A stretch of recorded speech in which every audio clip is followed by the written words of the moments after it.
नमस्कार, मैं doctor Kiran Shete, orthopaedic surgeon, founder director, Spinology clinic Pune. आज मैं आपको सुबह उठते ही गर्दन में दर्द क्यों होता है, इसके बारे में कुछ बातें बताऊंगा। सुबह उठते दर्द होना गर्दन में या अकड़न आना ये काफी आम बात हो चुकी है। इसके पीछे कई कारण भी हो सकते हैं।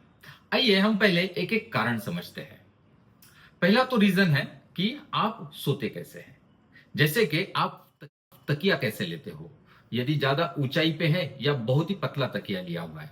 इसकी वजह से अपना जो गर्दन है उसका एक स्पॉन्डिलोस सर्वाइकल का एक कर्व होता है, जिसे हम बेसिकली लॉर्डोटिक कर्व कहते हैं। यदि वो कर्व अपना डिस्टर्ब हो गया होगा तो मसल्स के ऊपर काफी तनाव आता है या खिंचाव आता है। ये तनाव और खिंचाव आने की वजह से जो स्पाइन के जॉइंट्स है वो डिस्टर्ब हो जाते हैं, और इसकी वजह से जब भी आप सुबह उठते हैं तो आपको स्टिफनेस या दर्द महसूस होने लगता है। इसी के साथ साथ जो पेट के बल सोते हैं उनके भी नेक के अलाइनमेंट और मांसपेशियों का स्पाज्म काफी बढ़ जाता है, और माल अलाइनमेंट भी स्पाइन के जॉइंट्स की होती है, और उसकी वजह से भी सुबह उठते ही स्टिफनेस होना चालू हो जाता है। दूसरा रीजन है कि दिन भर की खराब आदतें। फॉर एग्जाम्पल, जैसे सोते हुए पोस्चर बहुत इंपॉर्टेंट है, वैसे ही जब आप दिन भर काम करते हैं तब मोबाइल स्क्रीन कैसे देख रहे हैं या लैपटॉप की स्क्रीन देख रहे हैं, तो कंटिन्यूअसली एक ही पोजीशन में देख रहे हैं या आप पोजीशन चेंज कर रहे हो, या फिर गर्दन नीचे झुक के कंप्यूटर को देख रही है, सीधे देख के देख रही है। ऐसे काफी पोजीशंस है जिसका असर आपके नेक के मांसपेशियों पे होता है। उसी के साथ साथ नेक के अंदर जो भी जॉइंट्स है उनके भी ऊपर होता है। यदि ये आप दिन भर गलत पोस्चर में बैठे हो और काम कर रहे हो तो इसका असर रात में सोते ही उनकी रिकवरी अच्छी नहीं होती है, और इसकी वजह से फिर सुबह उठते ही स्टिफनेस या दर्द होना चालू हो जाता है। तीसरा है ठंडी हवा लगना या गलत तापमान में सोना।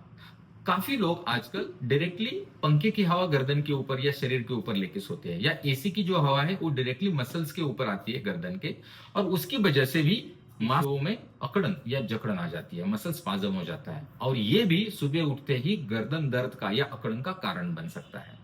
चौथा रीजन है कि मानसिक तनाव या स्ट्रेस। नाउ आपको ये पता होगा कि कोई भी स्ट्रेसफुल इवेंट या कुछ भी स्ट्रेसफुल जब भी घटना घटती है तब अपनी मांसपेशियों का स्पाज्म आता है या उनमें अकड़न आ जाती है। स्ट्रेस आपके लाइफ में चल रहा है और आप उस दौरान जब सोते हैं तब भी सबकॉन्शियसली आपकी मांसपेशियां अकड़ जाती है, और उसका इफेक्ट आप जब सुबह उठते हैं तब आपको स्टिफनेस या दर्द में दिखाई देता है। पांचवा रीजन है अंदर, जैसे कि ये स्टिफनेस होता है परंतु अंदर कोई और बीमारी भी हो सकती है गर्दन के अंदर, जैसे कि स्लिप डिस्क हो या मायोफेशियल ट्रिगर्स हो, जो कि यहाँ पे जो मसल्स है ट्रेपेजियस और बाकी वाले इनमें ट्रिगर्स हो सकते हैं, या सर्वाइकल स्पॉन्डिलोसिस की जैसी बीमारी भी हो सकती है। कभी कभी ये किसी आर्थराइटिस की, जैसे कि एंकिलोजिंग स्पॉन्डिलाइटिस हो, उसकी शुरुआती लक्षण भी ये हो सकते हैं। सो इसका प्रॉपर इन्वेस्टिगेशन करना भी बहुत जरूरी होता है कि ये कोई और बीमारी तो नहीं है जो कि अकड़न या जकड़न जैसे आपको महसूस हो रही है। सो जब ये बीमारी चालू होती है तो इसके आम लक्षण कैसे है और कैसे आप समझोगे कि ये मुझे तकलीफ है और इसके लिए कंसल्ट करना जरूरी है। सो जैसे आप सुबह उठते हैं तब आप यदि गर्दन किसी एक तरफ पे घुमाना चाह रहे हैं तो दूसरी तरफ आपको काफी जोरदार स्पाज्म आना, और ये स्पाज्म की वजह से आपको गर्दन मूवमेंट बहुत मुश्किल हो जाती है। इसके साथ साथ हल्का सा सर दर्द हो जाता है, या फिर आपको कंधों तक दर्द आता है, स्पाज्म्स आते हैं, कभी कभी टिंगलिंग नमनेस भी महसूस होता है। इसके साथ साथ आपको पीछे वाले हिस्से में या ये दर्द थोड़ा सा आगे यहां तक भी आ सकता है। जब भी आप ऐसा कुछ महसूस करना लगते हैं तो आप समझिए कि आपको गर्दन की कोई तो तकलीफ चालू हुई है, और उसमें से आपको जो भी रीजन है उसे ढूंढ के उसका ट्रीटमेंट करना जरूर है। यदि ये ऐसा कुछ आपको हर रोज हो रहा है तो तुरंत आप डॉक्टर की सलाह पक्का लीजिए। अब हम इससे रोकते कैसे या रोका कैसे जा सकता है, इसके बारे में थोड़ी बात करते हैं।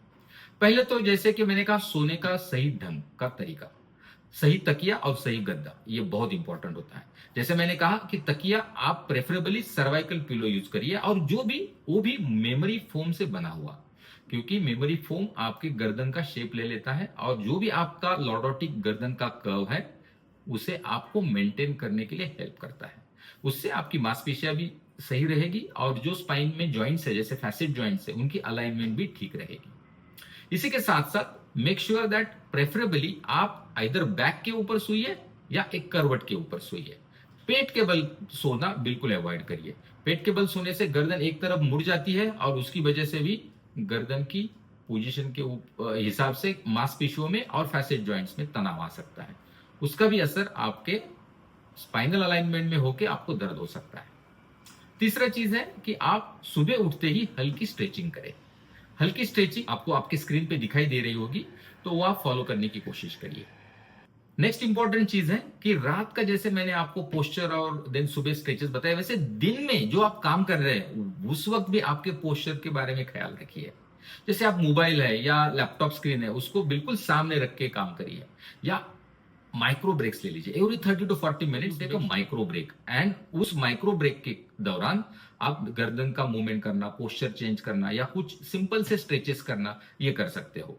और ये स्ट्रेचिंग और माइक्रो ब्रेक्स बहुत इंपॉर्टेंट है, स्पेशली आप जब दिन में किसी काम में लगे रहते हैं तो। नेक्स्ट इंपॉर्टेंट चीज है, इसे ठंडी हवा डायरेक्टली नेक के ऊपर ना आए, स्पेशली जब आप सोते हैं तब।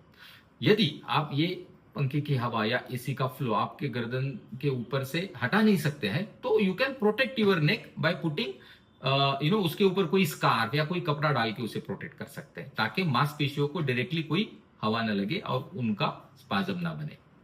इसके साथ साथ आपको प्रॉपर हाइड्रेशन रखना जरूरी है। हाइड्रेशन का मतलब है वाटर कंटेंट।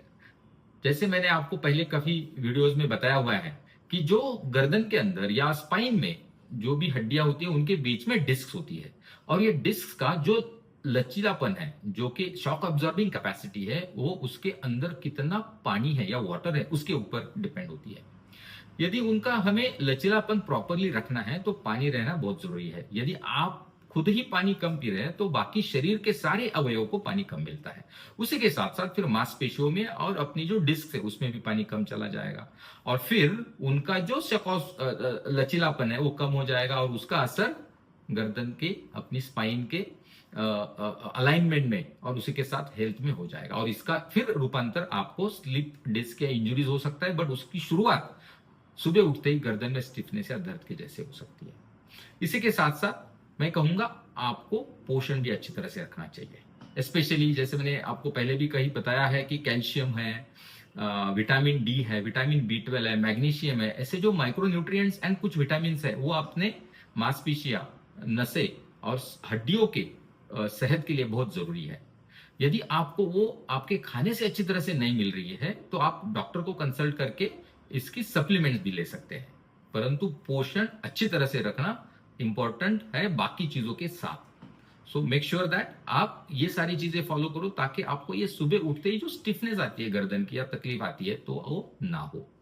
ये सब करके भी यदि आपको फिर भी तकलीफ हो रही है, और उसके साथ साथ गर्दन में सूजन है, सुनापन है, झुनझुनी आ रही है, या फिर आपका दर्द हाथों में आ रहा है, उंगलियों में आ रहा है, आप ओवर द काउंटर कुछ ट्रीटमेंट लेके भी तकलीफ ठीक नहीं हो रही है, तो डॉक्टर्स को मिलके उनकी सलाह जरूर लीजिए। Make sure you meet a specialist and take a proper treatment. सुबह की शुरुआत यदि दर्द के साथ हो तो वो अपना पूरा दिन खराब कर सकता है। इसीलिए छोटे से बदलाव लाके आप ये जो नेक की जो प्रॉब्लम है, जो सुबह उठ के आपको महसूस हो रही है, इसे बिल्कुल रोक सकते हो, और आगे जाके इसे गंभीर बीमारी बनने से भी रोक सकते हो। सो आई होप सुबह उठ के गर्दन में दर्द जो होता है उसके बारे में मैंने आपको काफी जानकारी दी है और आपको समझ में भी आई हो। फिर भी आपको कोई भी सवाल है, कोई भी क्वेश्चन है, तो आप हमें जरूर लिखिए, हम इसका आंसर देने की जरूर कोशिश करेंगे। इसी के साथ साथ आपको यदि और कोई जो टॉपिक है जिसमें आपको जानकारी चाहिए या इंफॉर्मेशन चाहिए, उसके बारे में भी आप हमें लिख सकते हैं। हम कोशिश करेंगे कि उस टॉपिक के ऊपर हम कुछ वीडियो बना के यहाँ पे पोस्ट करें। सो I wish you all the best. Stay healthy, stay happy, and stay pain free. Thank you.